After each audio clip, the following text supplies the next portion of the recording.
Salomão certa vez teve um sonho em que Deus aparecia para ele e dizia: Salomão, você pode pedir o que você quiser para mim, que eu vou te dar. Quantos gostariam de ter um sonho assim? Já pensou?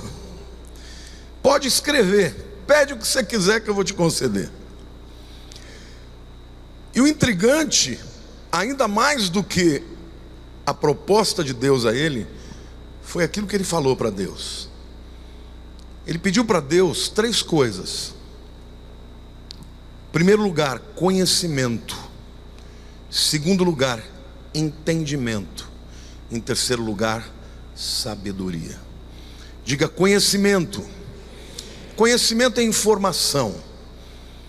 Diga: entendimento. Entendimento é compreensão. Sabedoria. Diga: sabedoria. Sabedoria é aplicação. Conhecimento, informação, entendimento, compreensão, sabedoria, aplicação. Eu vou tornar mais prático isso para você. Você sabe o que é um carro? Quantos aqui sabem dirigir um carro? Você tem conhecimento sobre o que o carro é, sim ou não? Mas e se o carro quebrar? Quantos aqui sabem abrir o capô e descobrir onde está o problema e resolver o problema? Levante a mão. Fique de pé aí os mecânicos aqui. Vejam como eles são poucos. A grande maioria, se o carro quebrar, não tem a mínima ideia do que pode fazer, certo ou não? Pode sentar, amado. Agora, você pode ter conhecimento, compreensão e não ter sabedoria. Por exemplo, um médico que fuma.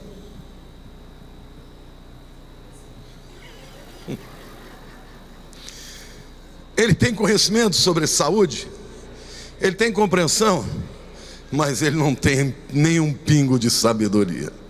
Ele não aplica aquele conhecimento na sua vida. Eu estou colocando estas questões por uma razão simples: para que nós vivamos no nosso tempo, no mundo de hoje, no século 21, e experimentemos todo o poder do reino de Deus que está diretamente ligado à vinda de Deus para a nossa vida, para a nossa casa, para a nossa família, para a nossa cidade, para a nossa igreja. Nós precisamos ter essas 3 coisas. Diga: conhecimento, informação. Diga: entendimento, compreensão, sabedoria, aplicação. Hoje eu vou apresentar algumas verdades extraordinárias sobre o reino de Deus. Se você caminhar por esses 3 quesitos que lhes apresentei, a sua vida nunca mais vai ser a mesma. Você vai viver na terra como príncipe. Você vai viver os milagres de Deus acontecendo na tua história hoje. Nunca mais você vai mendigar nada para ninguém, porque o poder de Deus deste reino que governa o universo vai governar a sua vida. Quantos querem ouvir essa palavra? Diga: eu creio, eu recebo a palavra de Deus. Amém, glória a Deus. Então vamos começar com a palavra de Deus lá em Colossenses capítulo 1, versículo 13, que diz: Ele nos libertou do império das trevas e nos transportou para o reino do Filho do seu amor. Repita comigo: nós estamos em guerra. A guerra que nós vivemos é a guerra de reinos. De um lado, o império das trevas, cujo cabeça é Satanás. Do outro lado, o reino de Deus. E estes 2 reinos, eles colidem todo o tempo, em busca de aumento de espaço, de influência, de território, de autoridade. E você pode ser um portador da mensagem do reino e levar a expansão do reino de Deus. E quando você expande o reino de Deus, a tua vida vai ter progresso. Mas você pode ser um salvo vivendo debaixo da égide, do poder do império das trevas. Aí você vai dizer, mas como é que é possível que esses dois reinos, que estas duas leis caminhem juntas? Eu vou dizer para vocês como é possível. Quantos aqui estão debaixo da lei da gravidade? Para quantos de vocês a gravidade funciona? Alguém tem dúvida disso? Quantos aqui acreditam que a lei da gravidade pode ser sobrepujada? Quantos acreditam que a lei da gravidade pode ser sobrepujada? Como é que isso é possível? Você precisa ter conhecimento, entendimento e aplicação. Durante muitos anos os homens tentaram entender como é que as aves voavam. E quando descobriram, o homem consegue sobrepujar a lei da gravidade com uma outra lei que eu vou lhes mostrar. Você olha para um jumbo de 270 toneladas e você fala, esse bicho não voa. Mas se ele alcançar 276 quilômetros por hora, ele não consegue mais ficar no chão. Por quê? Por uma razão simples. Você já percebeu que em cima da asa do avião ela é abaulada? Isso significa que o vento que passa em cima da asa passa mais devagar do que o vento que passa embaixo. E isso cria um empuxo. A lei da aerodinâmica sobrepuja a lei da gravidade. E hoje eu quero lhes dizer, queridos, que se vocês viverem nas leis de Deus, do reino de Deus, estas leis sobrepujarão as leis do império das trevas, e nunca mais vocês vão viver derrotados, endividados, nunca mais vão viver deprimidos, vão ser libertos por este reino extraordinário que Deus tem para a nossa vida, amém? Olhe para a pessoa ao teu lado e diga, abra o teu coração, porque você precisa passear hoje por estas três dimensões. Diga conhecimento, informação, diga entendimento, compreensão, diga sabedoria, aplicação. Se você passar por estes três níveis, eu te garanto que a tua vida vai mudar. Aliás, não sou eu quem garante é a palavra de Deus, e eu vou lhes mostrar aqui. Portanto, vou fazer algumas reflexões desse reino, para que você compreenda bem e saia daqui botando em prática tudo que a palavra diz na tua vida, amém? A primeira reflexão que eu quero dizer é que o princípio que rege o reino, a cabeça deste reino, é o princípio de que há um rei aqui. Diga, todo reino tem um rei. E diferente da rainha da Inglaterra, neste reino quem manda é o rei Jesus. E a palavra de Deus diz assim lá em 1 Timóteo 1,17: assim ao rei eterno, imortal, invisível, Deus único, honra e glória pelos séculos dos séculos, amém. Diga assim, eu não sou o centro do mundo. Tem gente que acredita que é, mas querido, eu te prometo, o mundo vive sem você. O mundo vive sem mim, vive sem qualquer um de nós. Ninguém é imprescindível, só Deus é imprescindível. Então você precisa entender que neste reino você não pode estar no centro dele, mas Deus tem que estar no centro da tua vida, dos teus sonhos, das suas decisões, da sua obediência, dos teus planos, dos seus projetos. Deus precisa ser o centro de todas as coisas. Tiago, capítulo 4, versículo 7 diz assim: sujeitai-vos, portanto, a Deus, mas resisti ao diabo, e ele fugirá de vós. Neste clash, neste confronto, nesta guerra de reinos, você não pode ser neutro. Não tem gente em cima do muro. Quem está em cima do muro já desceu.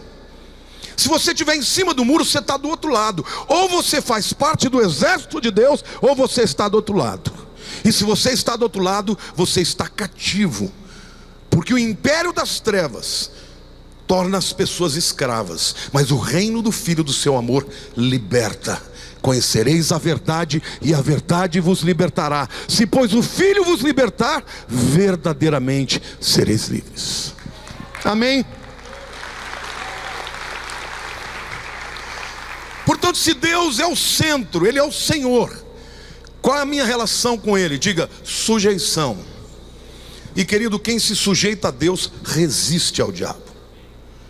Você já tomou alguma decisão na tua vida que você tinha certeza que era a vontade de Deus e você sentiu resistência em seguida? Quantos sentiram isso? Luta na alma, pessoas ao lado, problemas que se levantaram contra você simplesmente porque você decidiu obedecer.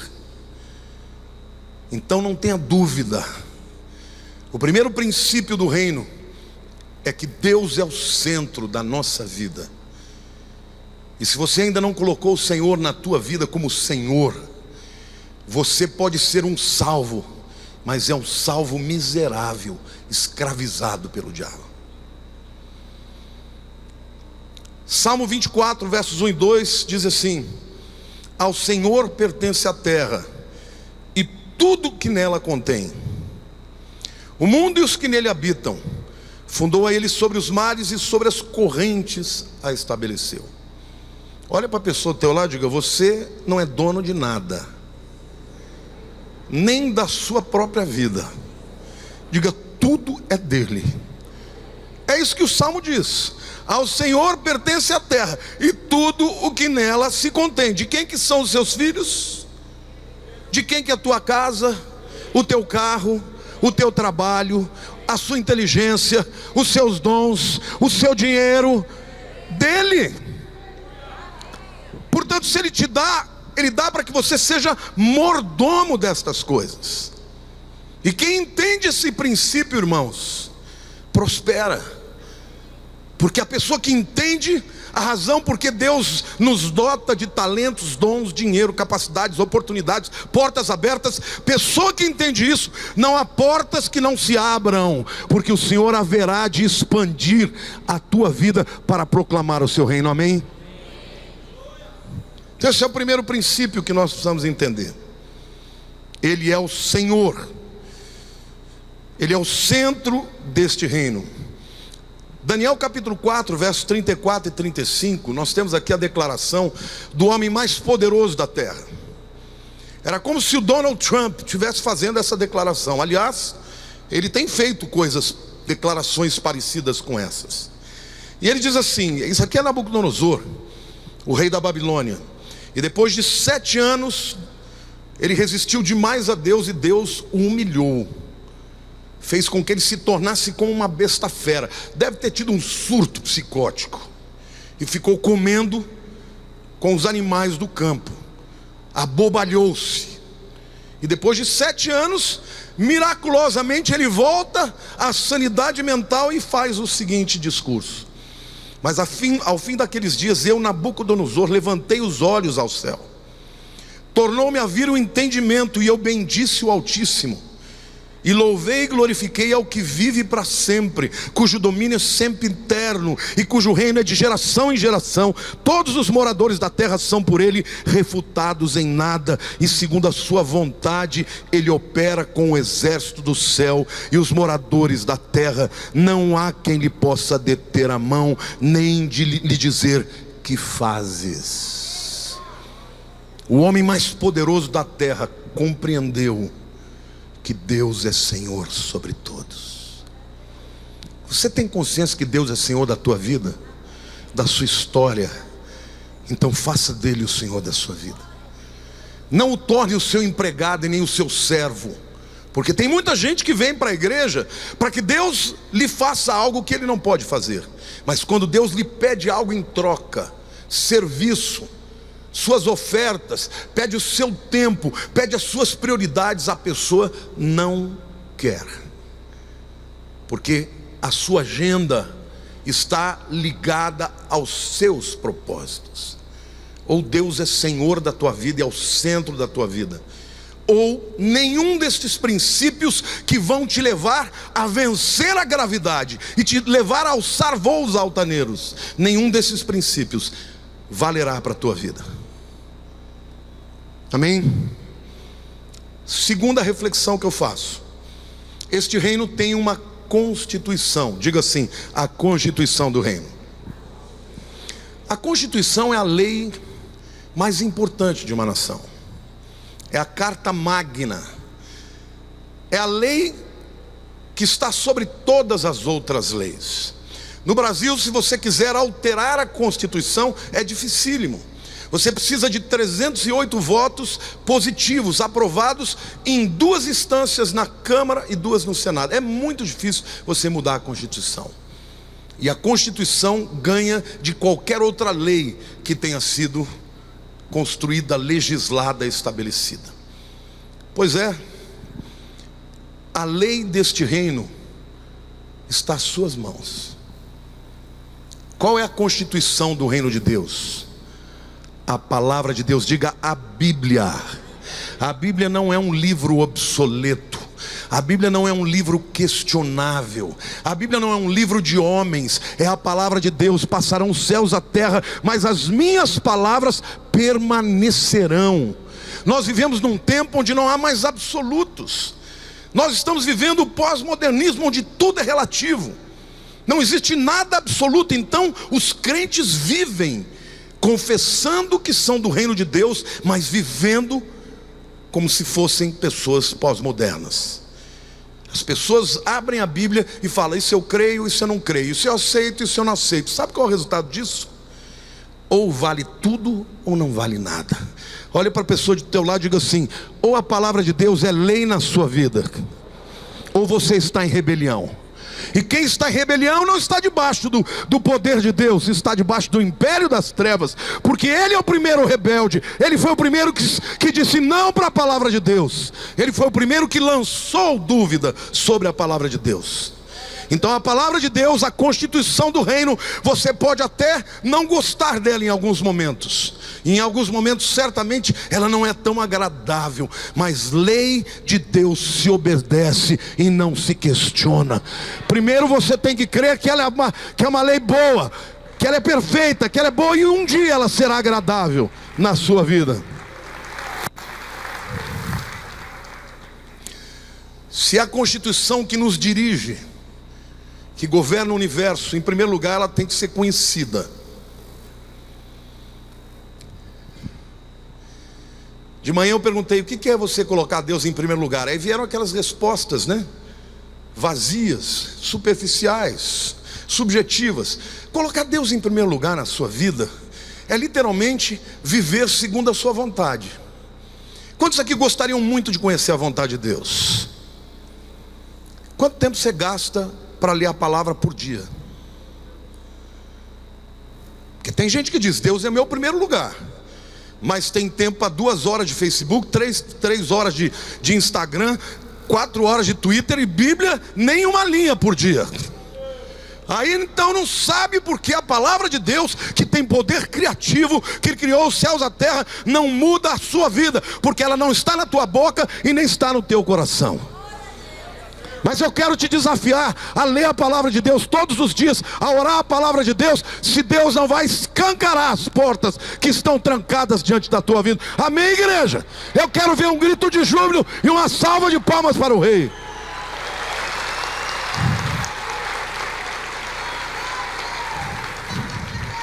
Mateus 22, 29 diz: respondeu-lhes Jesus. Quem foi?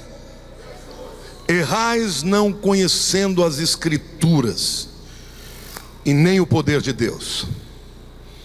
Estas duas coisas não estão dissociadas. O poder que não emane da palavra não é poder de Deus, é poder das trevas, é poder do homem. O poder que emana de Deus vem da sua palavra, e somente dela virá o poder de Deus. Precisamos amar a palavra. Salmo 119, verso 16 diz: terei prazer nos seus decretos, não me esquecerei da tua palavra. Queridos, tem muito crente agindo que nem bandido, confessando a Jesus, levantando a mão e vivendo como ímpio. Sabe por quê age dessa maneira? Porque não crê que o modo de Deus vai dar certo, porque não crê que os caminhos e os decretos de Deus são os melhores caminhos. Então, em nome de Jesus, ame a palavra, ame os seus decretos, ame as suas decisões, as suas direções, e você vai provar o que é uma vida de prosperidade. Precisamos obedecê-la. João 14, 21, Jesus para com essa visão romântica e diz assim: aquele que tem os meus mandamentos e os guarda, este é o que me ama.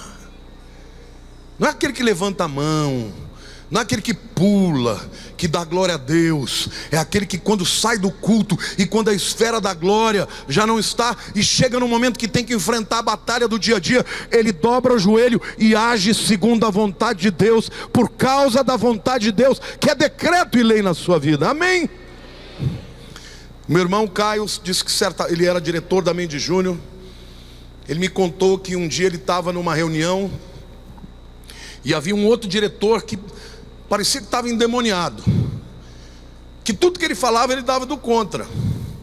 E ele era recém-convertido e disse que a vontade dele era agir na carne e entrar numa briga ali. E ele falou: o Espírito de Deus me levou para o banheiro, e lá eu dobrei o meu joelho e falei: Senhor, eu aprendi na tua palavra que eu devo abençoar os que me amaldiçoam, então eu quero pedir aumento de salário para o meu inimigo. Quero pedir que nesse ano ele tenha o dobro da gratificação de fim de ano. Eu o abençoo a família dele. Diz que começou a orar pela vida dele, se quebrantou. Volta 20 minutos depois, a reunião retomou, todo mundo falando e o camarada quieto, não abriu mais a boca a reunião inteira. Ele ficou estranhando. Ele chegou para o rapaz no final e falou: escuta, deixa eu fazer uma pergunta, por que você estava contra mim? E ele começou a falar: eu quero te pedir desculpas, eu entrei nessa reunião aqui hoje para te derrubar, mas Deus falou comigo, porque eu sou crente, que eu não devia estar fazendo assim. Então eu quero te pedir perdão. Meu irmão falou: também sou crente, e a hora que você começou a agir assim, eu fui para o banheiro orar. E querido, a partir daquele dia o inimigo se tornou um grande aliado. É assim que o reino de Deus atua. Obedece a Deus, não anda na carne, não anda nos seus próprios subterfúgios, e você vai ver Deus agindo na tua vida. Amém? Terceiro princípio é que este reino tem uma cidadania. Filipenses 3, 20 e 21 diz assim: pois a nossa pátria está nos céus, de onde também aguardamos o Salvador e o Senhor Jesus Cristo, o qual transformará o nosso corpo de humilhação para ser igual ao corpo da sua glória, segundo a eficácia do poder que Ele tem de até subordinar a si todas as coisas. Querido, no início, quando Deus criou o mundo, Deus governava este mundo, e Ele deu a Adão esta autoridade. E Adão, porque cedeu aos encantos da serpente, entregou o poder e o domínio para o diabo. Este mundo, quem governa sobre ele é o diabo. Jesus diz assim: aí vem um príncipe desse mundo e eu não tenho nada com ele. Mas quando veio o evangelho do reino, o que Deus nos chamou é para ter uma cidadania divina, para que onde nós pusemos os pés, este lugar seja santificado, transformado pelo poder de Deus, para aqueles que vivem debaixo desta cidadania.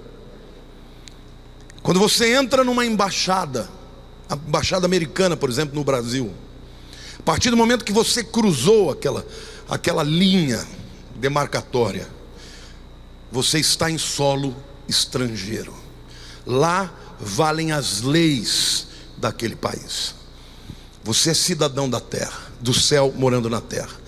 Onde você pisa, este lugar se torna território de Deus. Os princípios do reino vão funcionar na tua vida. Você vai amarrar os demônios. Jesus disse claramente isso.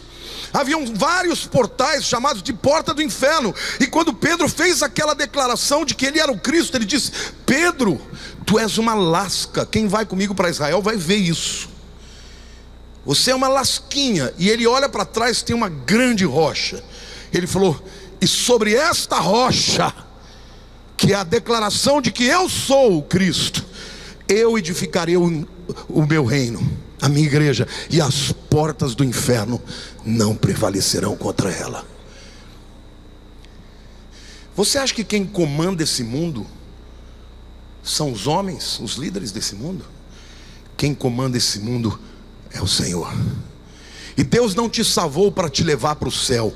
Deus te salvou para trazer o céu para a terra. Você vai para o céu um dia, mas antes disso Ele quer que a cidadania do céu venha para a terra e você seja instrumento de transformação. Olhe para a pessoa do teu lado e diga: autoridade na sua vida. Vocês estão me entendendo, irmãos? Quando a igreja se levanta, o reino retrocede.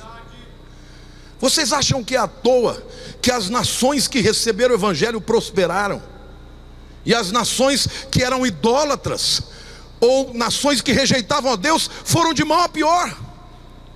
A Olga ontem falou sobre o comunismo visto pelos olhos dos ocidentais como algo romântico.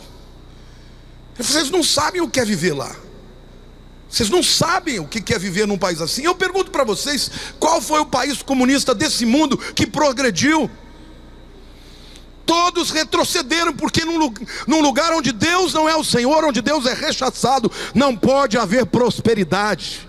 Mas olha para as nações que invocaram a Deus, são as nações mais ricas da terra. Os suíços, por exemplo, receberam os huguenotes. Os huguenotes fugiram da França por conta da perseguição religiosa e se estabeleceram lá. Levaram consigo o seu conhecimento dos relógios. Hoje a Suíça é uma nação rica, uma nação abençoada. Por quê? Por conta daqueles que estabeleceram o reino. Querido, não importa que país você tenha nascido, Deus pode te usar para transformar a história daqueles que estão ao seu redor. Amém? Diga: eu sou cidadão dos céus, ainda que more na terra. E Jesus disse para Pedro: dar-te-ei as chaves do reino dos céus. O que ligares na terra terá sido ligado nos céus, e o que desligares na terra terá sido desligado nos céus. Quem comanda quem? O céu comanda a terra, ou a terra comanda o céu? Segundo esse texto. Leia comigo, olha lá, está lá o texto. Quem comanda quem? As chaves são de onde?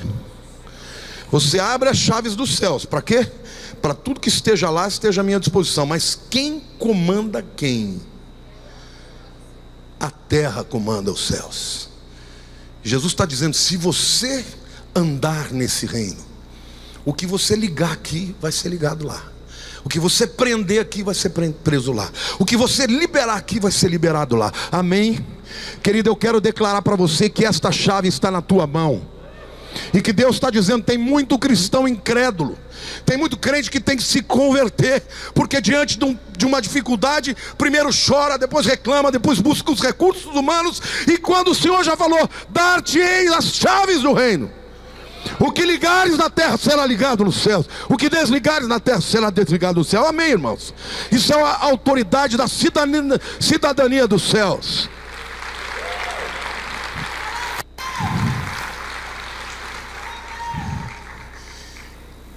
Você faz muito pouca guerra espiritual. A Olga contou da luta que ela teve. Eu me lembro, às vezes eu olhava para ela, porque ela veio com 20 anos. Saiu de uma vida inteira de incredulidade, aprendendo a adorar Lenin, e entregou a vida para Jesus. Agora, o inimigo não ia pegar uma pessoa dessa, que era um grande trunfo, e deixar sem luta. E ela teve grandes lutas na mente, irmãos, porque a nossa batalha é na mente de todos nós. Não é só dela não, é nossa também. Quando você hoje sai daqui e começa a enfrentar suas lutas, e você começa a usar de todos os instrumentos humanos e os recursos de Deus você não usa, você está debaixo de um espírito de engano. E o Senhor está te dizendo hoje aqui: dar-te-ei as chaves do reino. Num momento, ela entendeu. Eu lembro que eu orava por ela, orava com a Lília, falava, e ela, eu nunca entendi o que mudou na cabeça dela. E veja como Deus é, né?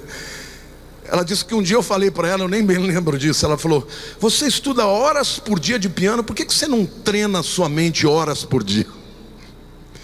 Para quem estava acostumado à disciplina, aquela foi a chave que liberou a coisa. E a decisão dela mudou a vida da Olga. Vai ser assim com a tua vida. A decisão é tua. A chave Deus já te deu, mas quem vai abrir é você.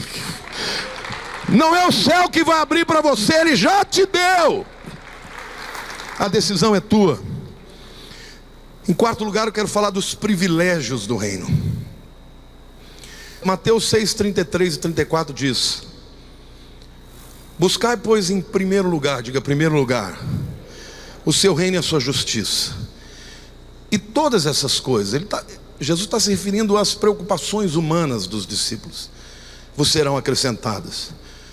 Portanto, não vos inquieteis com o dia de amanhã, pois o amanhã trará os seus cuidados, basta ao dia o seu próprio mal. Eu vou dizer para vocês o que é botar Deus em primeiro lugar. Eu me converti aos 19 anos. Eu estava no 3º ano de engenharia civil no Mackenzie. Meu irmão já era engenheiro, diretor da Mendes Júnior, eu já tinha um emprego garantido. E eu me lembro do dia que eu entreguei a minha vida profissional para Deus, lá em Guararema, num culto. Um pastor veio profetizando um por um. Quando foi chegando na minha vez, ele me pulou e foi profetizou para todo mundo. Eu falei: Deus, eu estou aqui querendo entregar minha vida para Ti. E ele falou com todo mundo, menos comigo. E eu fiquei triste. E eu fui dormir. E eu comecei a louvar Deus e agradecer da onde Ele tinha me tirado. E naquele momento eu recebi o dom de línguas. Queridos, eu falei 4 horas seguidas em línguas. Eu não conseguia falar uma palavra em português. Imagina um camarada rolando de dar risada dentro de um quarto de madrugada. Eu chorava, eu ria. O meu irmão disse que estava no quarto do lado vendo aquela balbúrdia. E ele chegou para mim e falou: o que aconteceu no dia seguinte? Eu falei: o Espírito Santo me encheu e eu dei a minha vida para Jesus. Eu vou ser pastor, eu vou largar tudo. O que eu pensava? Que a minha vida ia ser uma vida miserável, porque essa era a concepção que eu tinha. Quando eu namorei com a Lília, eu falei: está pronta para casar com um pobre? Ela falou: estou pronta a casar com você. Se você vai ser pobre, eu não sei. E eu posso dizer para você, querido, que minha vida inteira Deus abriu uma porta para nos ajudar. No início dessa igreja, eu não tinha dinheiro para comprar comida, irmãos. Chegava no meio do mês, acabava a comida. Estou vendo o Petiel lá atrás. Um dia nós dobramos o joelho e falamos: Deus, a Lília falou: não tem nada na cozinha, só tinha arroz. O Petiel chegou em casa com uma bacia de camarão daqueles desse tamanho. E a Lília fez um risoto de camarão. Porque quando Deus faz é assim, meu irmão. Não é pouca miséria, não. E Deus sempre colocou as pessoas no meu lugar, na minha vida. Porque nós demos o primeiro lugar para Ele. Tem muita gente que vê hoje a gente prosperando e fala: é fácil ser pastor. Você não sabe as lutas que nós passamos. Eu ganhava muito pouco. O que conhece esse tempo? Eu tinha 2 calças, uma preta e uma azul. Hoje vocês me veem de preta e azul, mas eu tenho várias. Naquele tempo não, eram 2, uma preta e uma azul. Cueca eu devia ter umas 4. Irmãos, ia no supermercado, não tinha dinheiro para comprar nada. E a minha casa sempre lotada de gente. A Lília servia o quê? chá com bolacha, água e sal, e o fogo caía. E o que está dizendo? A gente amava. Sabe, gente, um dia Deus colocou um homem, entrou naquele buraco, naquele fim de mundo da rua Boracéia, sem brincadeira. Frequentemente eu errava o caminho, não sabia como é que eu chego aqui. Era difícil chegar, tinha umas mãos assim. Um dia entrou aquele homem lá pela primeira vez. Vocês conhecem o Alcides Parisotto, está sempre sentadinho aqui. Primeiro culto, pau comeu. No segundo, ele entregou a vida para Jesus. Estava há 15 anos numa igreja, nunca aceitou Jesus. No segundo domingo ele já entregou a vida. Me procurou e falou: onde é que é o batistério que eu vou me batizar? E Deus colocou aquele homem na minha vida, nesse ministério. E um dia ele me chamou para jantar. Eu fui num lugar daqui que eu cheguei e falei: gente, que é isso? Não sabia nem como pegar os talheres, né? Ele falou: quanto você ganha? Eu fiquei todo constrangido. Falei: o senhor quer que eu fale mesmo? Que dava vergonha, né? Aí eu falei para ele falou assim: mas dá para viver assim? Eu falei: dá. Difícil, mas dá. Ele falou: então a partir de hoje eu vou aumentar o seu salário 3 vezes. Eu vou te dar todo mês. Deus é assim, meu querido. Quando você dá o primeiro lugar para Ele, Ele sempre vai te prover. E a minha vida inteira eu coloquei Deus em primeiro lugar.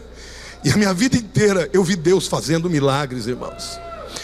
Os milagres podem variar de tamanho, mas é o mesmo Deus. É o mesmo Deus que cuida. E eu quero te dizer hoje: Deus quer fazer isso na tua história, mas Deus quer que você dê a Ele o primeiro lugar. Há privilégios para quem dá o primeiro lugar a Deus.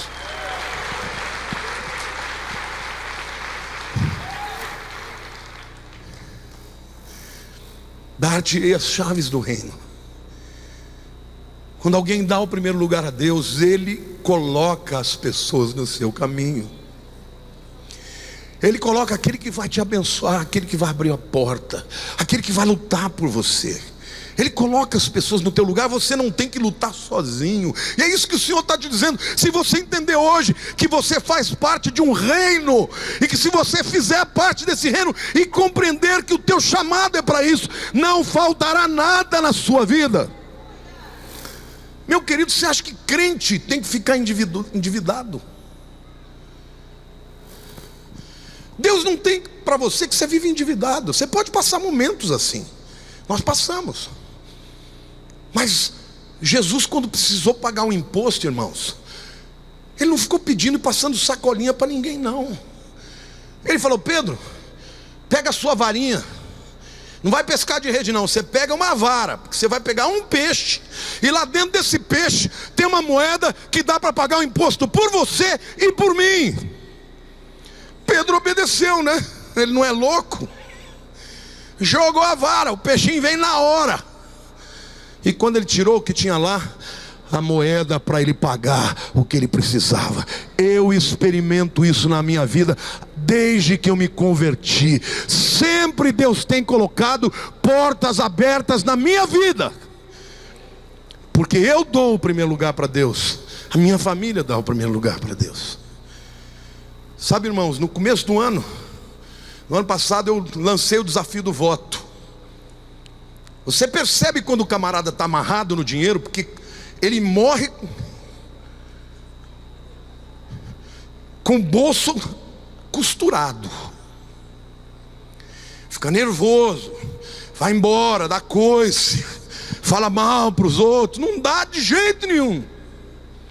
E Deus falou para mim e para a Lília: dê a sua melhor oferta. Nós, sem combinar, decidimos dar um carro. E naquele dia Deus me deu muita convicção. Um dia eu estava orando com a Lília. O pai da Lília tinha uma ação há mais de 35 anos que não saía nunca.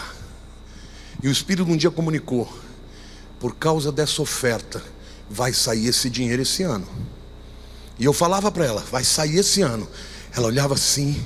Irmãos, 35 anos, imagina, deve ter sido umas 30 vezes que ele falou: agora sai. Ela olhava para mim e falava: nossa, você está com mais fé que eu. Você quer que vai ser esse ano? Esse ano, por causa dessa oferta. Chegou no dia 15 de dezembro, ele nos chamou lá e falou: o dinheiro está na conta.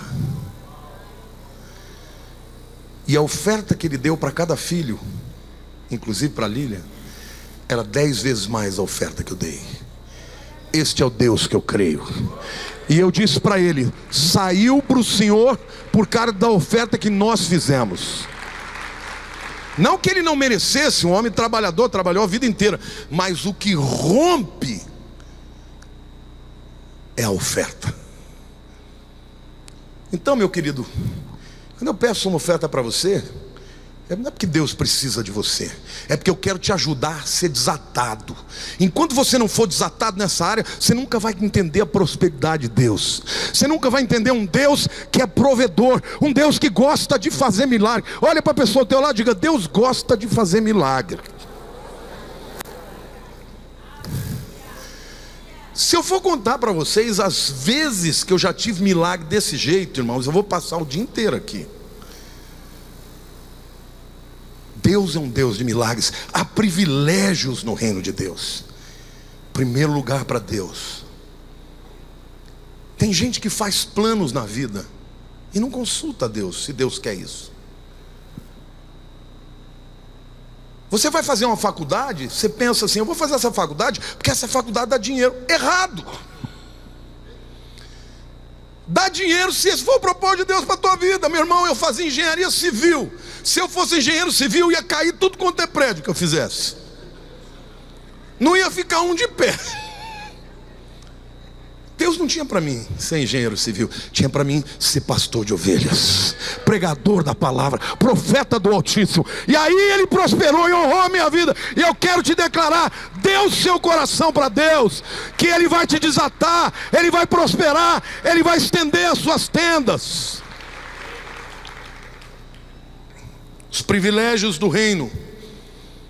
Mateus 25, 34 a 36 diz assim: então dirá o rei aos que estiverem à sua direita: vinde, benditos do meu Pai, entrai na posse do reino que vos está preparado desde a fundação do mundo.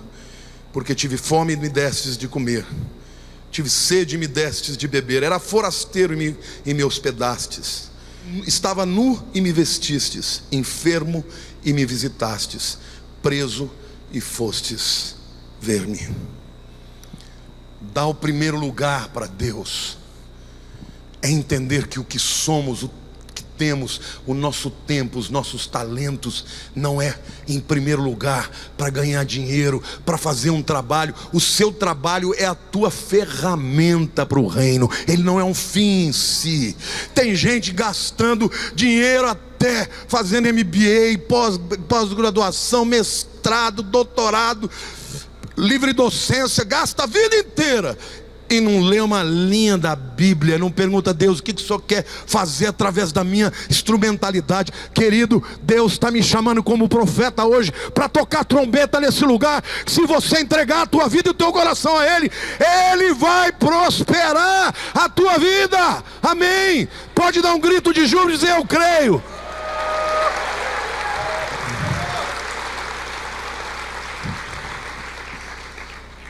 Deus nunca prometeu subtrair de ninguém. Ele prometeu acrescentar. Certa vez os discípulos chegaram para ele: Senhor, o que nós vamos ganhar? Nós que entregamos tudo para o Senhor, casa, terrenos, e vai citando. Jesus falou: aqueles que fizerem isso de verdade vão ganhar 100 vezes mais essas coisas todas, aqui na terra, e lá no céu, a vida eterna, com perseguições. Olhe para a pessoa ao teu lado e diga: é uma guerra, mas você tem que ter lado. Quem tem lado aqui já? Quem está pelo lado do reino de Deus, diga amém. Querido, não tenha vergonha, não tenha medo de reivindicar. Em primeiro, dá a sua vida para Ele, dá o seu coração. Ame ao Senhor mais do que as coisas que Ele pode te dar. Ame o seu chamado. Abra a sua casa. Deus está te chamando para ser um discípulo, um ganhador de vidas. Abra a sua casa, traga para dentro os discípulos. seja instrumento de transformação, viva para Deus. E Ele diz: eu vou acrescentar tudo que você precisa. Isso é um privilégio do reino de Deus. Em quinto lugar, eu quero falar da economia do reino. Lucas 6,38 diz: dai e dar-se-vos-á, boa medida, recalcada, sacudida, transbordante, generosamente vos darão, porque com a medida com que tiveres medido, vos medirão também. Crente mochiba não prospera. Dói quando você ouve o pastor pedindo oferta, dói no teu bolso, no teu coração, na tua mente. Você nunca vai prosperar. Você vai ganhar com uma mão, porque o diabo dá com uma mão e toma com as duas. Vai viver sempre com dificuldade. Mas o reino de Deus, ele tem uma economia diferente. Se você der, vos darão. Do mesmo nível, na mesma medida? Não. A medida que ele vai te dar é boa medida. A medida era como se fosse um copo assim, onde os grãos eram colocados. Recalcada, porque enchia, aí vinha com um pilãozinho e socava para caber mais. Depois ainda dava uma sacudida. Quando enchia, ainda fazia para quê? Para que todos os espaços fossem ocupados. Com a medida com que tiveres medido, os medirão também. Isso não está falando de dinheiro não, querido, está falando de tudo. Você precisa de amor? Ame. Você precisa de amigos? Seja amigo. Você precisa de alegria? Faça alguém feliz. Você precisa de libertação? Seja instrumento de libertação. Você precisa de prosperidade financeira? Ouse ser um ofertante generoso. Larga de ser urucubaca. Larga de ser o cristão que está sempre com medo. Eu vou dar essa ofertinha, será que eu dei? Tem gente que fica me ligando para perguntar de centavos. Meu querido, você está na dúvida, dê muito mais do que a tua dúvida. Porque Deus está te dizendo: com a medida com que medis, sereis medidos pelo Senhor. Em primeiro lugar, amém, igreja? Isso aí, quando você fala de dinheiro, a turma não dá amém de jeito nenhum. Amém, igreja? Vocês querem ser desatados e prósperos, então entendam o reino.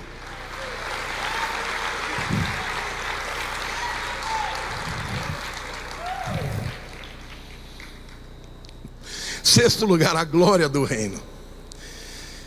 Êxodo 15:11 diz assim: ó Senhor, quem é como tu dentre os deuses?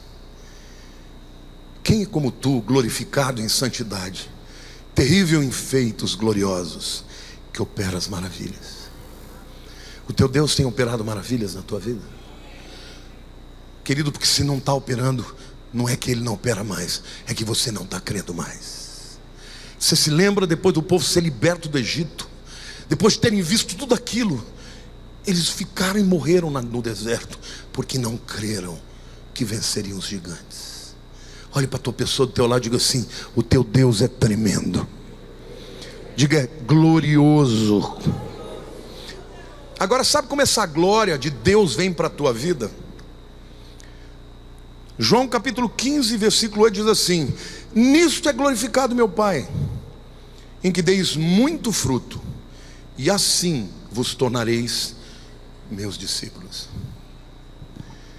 Deus não é glorificado na sua derrota, na sua esterilidade. Deus é glorificado quando você frutifica. Agora, que fruto a palavra de Deus está falando aqui, irmãos? Será que é a tua promoção? Também. Será que são os seus filhos?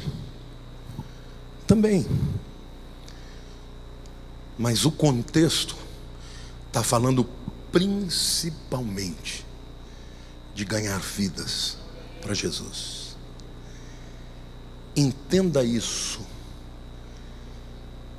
Tem gente aqui que é pai e mãe de multidões e não sabe disso.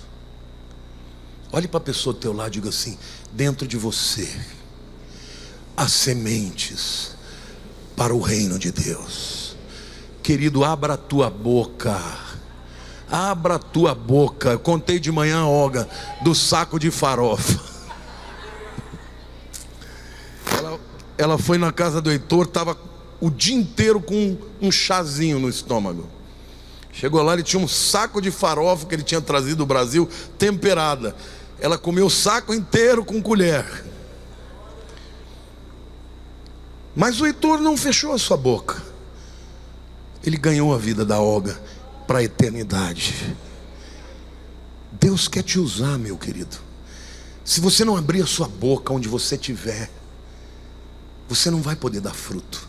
Mas o que o Senhor está dizendo é que quando você dá fruto, quando você corre o risco das pessoas rirem de você, você é crentinho, eu crentinho radical, aí o santarrão. E você não está nem aí, porque quando você lança a semente, uns creem, outros rejeitam. Uns vão dizer eu quero, outros vão dizer eu não, nem a pau eu quero esse negócio. Mas aquele que joga a semente e a semente vira fruto, a Bíblia diz que a glória é para Deus. Agora, querido, Deus não fica devendo nada para os seus. Seja instrumento para a sua glória, que você vai ver se Ele não vai partilhar da glória na tua vida. E glória fala de influência, de brilho, fala de autoridade, fala de graça, de favor. Coloca a tua vida, abra a tua casa, seja um líder de célula, seja um discipulador. Fale de Jesus a tempo e fora de tempo, porque quando vier o arrebatamento da igreja, vai ficar faltando a pregação, porque nós teremos subido. Agora vai ter crente que vai assustar. Fala, ops, aconteceu já. Por que eu não fui?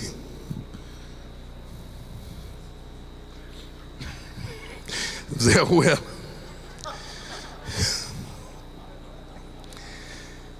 E Jesus disse mais, em João 15:11: tenho-vos dito estas coisas, para que o meu gozo esteja em vós, e o vosso gozo seja completo. Diga assim: gozo é mais que alegria, gozo é mais que felicidade, é exuberância de Deus na nossa vida. Ele diz, e esse gozo será completo. Sabe, queridos, às vezes eu volto para casa no domingo com a coluna arrebentada. É o preço da barriga, irmãos. O tempo inteiro. A única coisa que é forte pra caramba aqui é a perna. Minha perna é uma tora. Se pegar na minha panturrilha, parece que eu sou um halterofilista. Lógico, eu carrego 120 quilos todo dia. Não preciso fazer aquele leg press. Que leg press? Leg press eu faço toda hora, 24 horas por dia. Chego em casa cansado, mas eu falo para Lília, estou tão feliz, sentindo realizado. Deus pôde me usar sendo um canal tão falho para falar da tua glória. E eu quero dizer para você, querido, Deus tem isso para a tua vida. Abre a tua boca, deixa a alegria do Senhor, deixa o gozo do Senhor fluir na tua história, deixa você ser instrumento de bênção. Para de invocar para a tua vida tristeza, maldição, reclamação, murmuração. Glorifique a Deus, porque Ele quer frutificar a tua vida, frutificar a tua história, a tua colheita. Esse reino é um reino onde todos os seus súditos devem adorá-lo.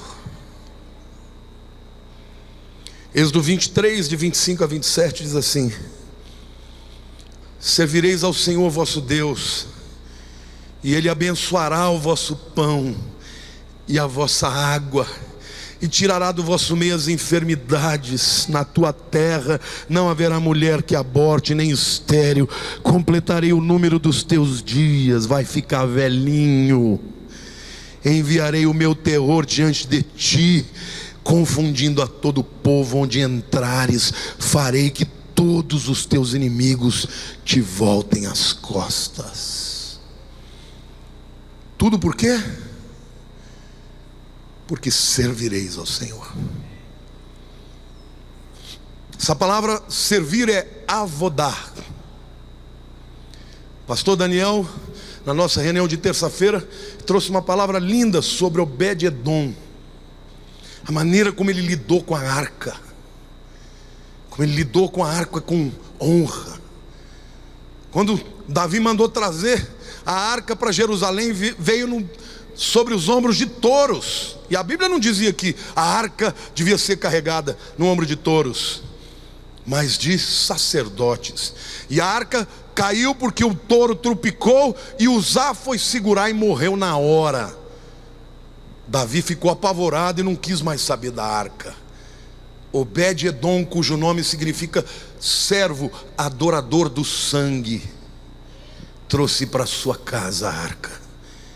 E em 3 meses, as suas filhas e netas que eram estéreis começaram a dar filhos e começaram a prosperar. E a sua prosperidade foi tão extraordinária que Davi ouviu dizer que a arca estava mudando a vida de Obed-Edom. E aí Davi trouxe a arca para Jerusalém. A cada 6 passos que dava, no 7º ele fazia um sacrifício. Olhe para a pessoa do teu lado, diga: adoração é sacrifício. Diga: adoração é serviço. Querido, adorar não é cantar. Cantar pode ser adoração se houver o coração certo. Isso não é só cantoria. Adoração é servir a Deus.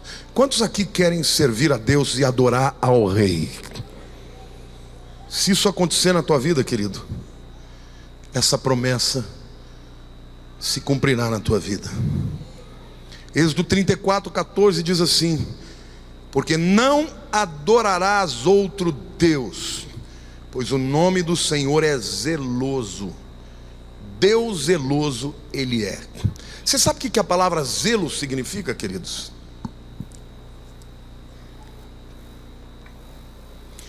Zelo é ciúmes. Você sabia que Deus é ciumento? Deus tem ciúme de você.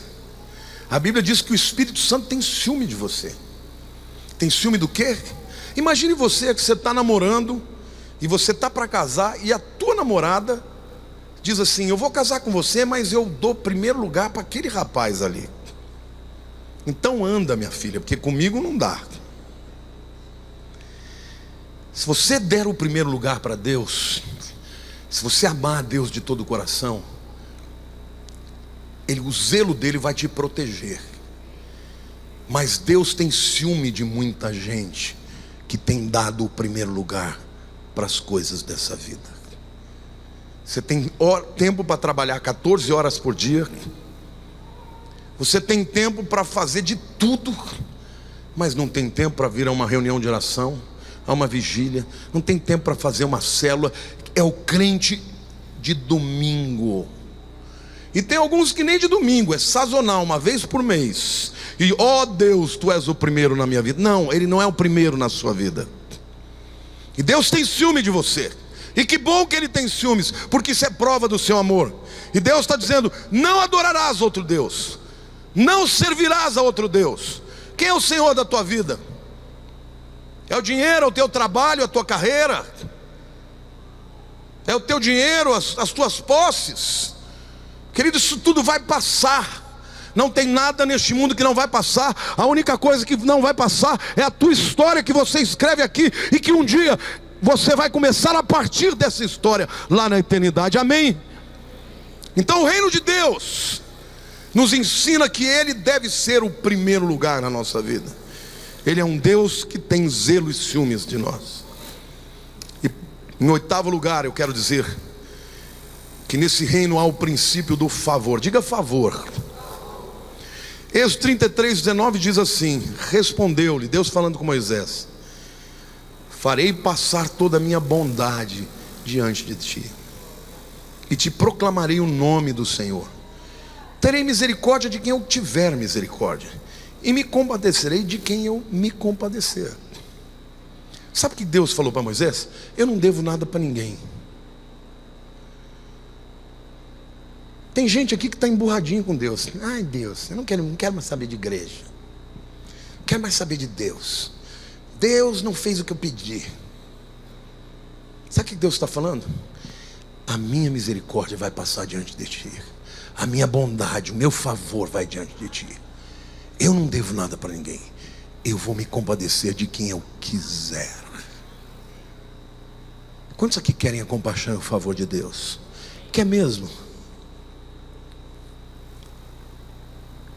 Se você entende relações humanas, você vai entender que com Deus e com todo mundo, você consegue mais com jeitinho do que na força.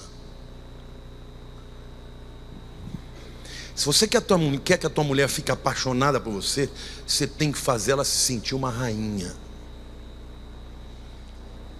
Se você é doce com uma pessoa, o que você vai ter de volta? Doçura. Se você é amável com alguém, o que você vai ter de volta? Se você fala com as pessoas com uma voz branda, o que você vai ter de volta?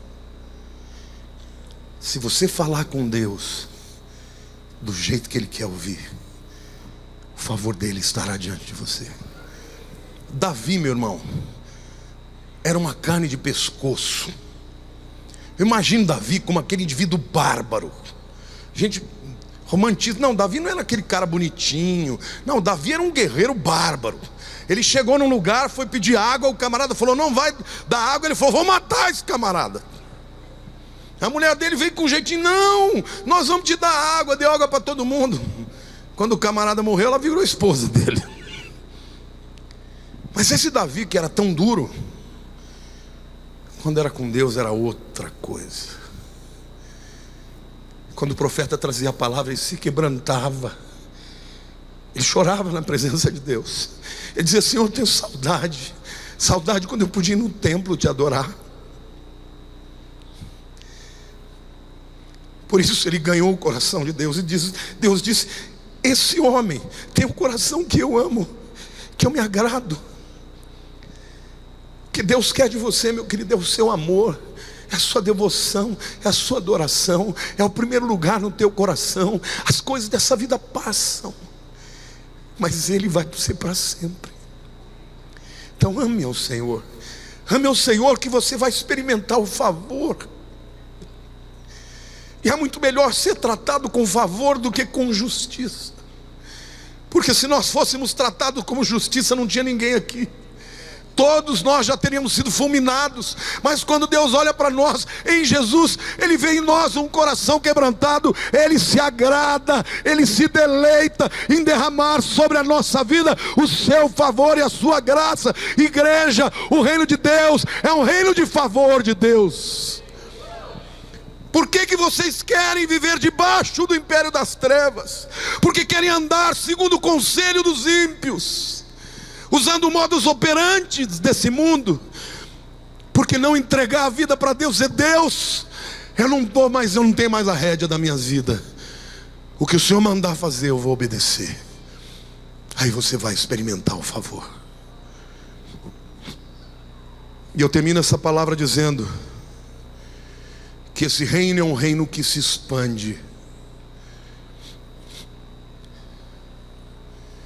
A cegueira da igreja é uma coisa tão clara.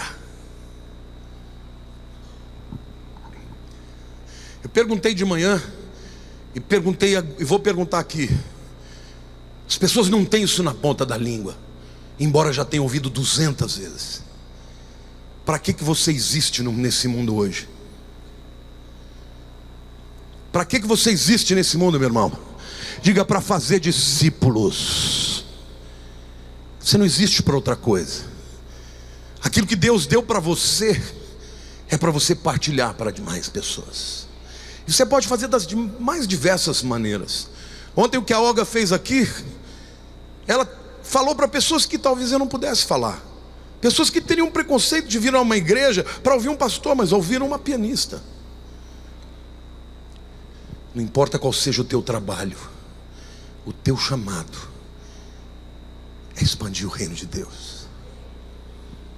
E não tem ninguém que trabalhe nesse reino para quem Ele não dê poder, autoridade, chaves, conquista.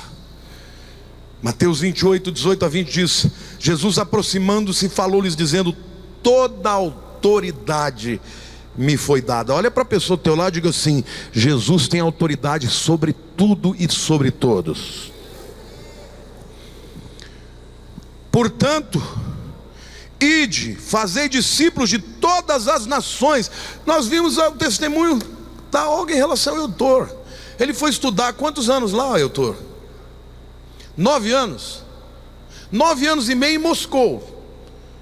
Ele foi aprender violino? Foi. Mas eu vou perguntar para você: o que vale mais, o violino que ele toca ou uma vida que foi ganha para a eternidade? Portanto, o aprender violino foi o pretexto, mas o texto era a vida da Olga, da Lhuba e sei mais lá quem ele pregou, que foi transformado por Jesus. Olha para a pessoa do teu lado, cutuca ela, diga: Deus quer te usar para expandir o seu reino. Glória a Deus. Você pode aplaudir o Senhor?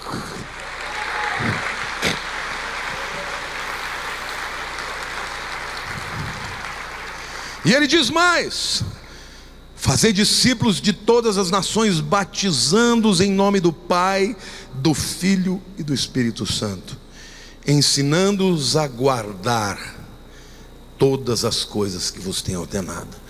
Você ensina a guardar quando você guarda. E aí ele diz: eis que estou convosco todos os dias até a consumação dos séculos. Ele está conosco na vida, na morte, na saúde, na enfermidade, nas lutas, nas celebrações. Ele está com aqueles que lhe são dele. Você precisa ter medo do futuro. Eis que estou convosco até o fim. Meu querido, um com Deus é maioria. Se você entra num lugar e o favor de Deus está na tua vida. Por isso eu quero te explicar uma coisa: quando uma porta se fecha, não foi o diabo que fechou. Se você é crente e a porta se fechou, foi Deus que fechou. E quando Deus fecha uma porta, Ele abre uma maior.